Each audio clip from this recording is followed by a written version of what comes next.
le razze che noi abbiamo in conservazione. Praticamente abbiamo 5 specie: polli, tacchini, faraone, anatre. Abbiamo 16 razze in tutto, che sono tutte quelle che sono presenti nella lista, diciamo, delle razze da tutelare nella regione Veneto. Qui ad esempio quelle più simpatiche o strane sono queste con l'inciuffo, che sono le padovane.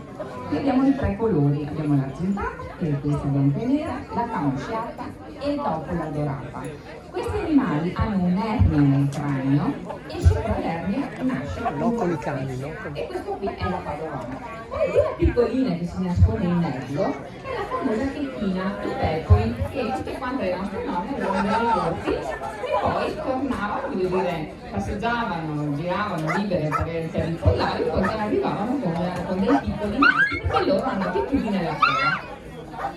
Invece l'altro più grosso è la millefiori milonino, l'ultima entrata nel nostro progetto. In quest'altro pollaio che abbiamo messo, e sono spaventati giustamente, qui abbiamo le altre razze che sono le medie pesanti.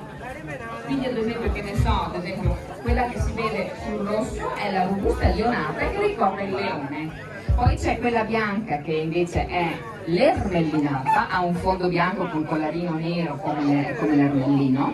Poi c'è quella grigia in fondo che ha tutto il petto maculato, appunto si chiama robusta maculata, e le due più piccole, le più selvatiche in assoluto, che sono le polverare, bianca e nera. Anche queste hanno un ciuffo, però un ciuffo completamente diverso, hanno un ciuffo punk che sta in piedi.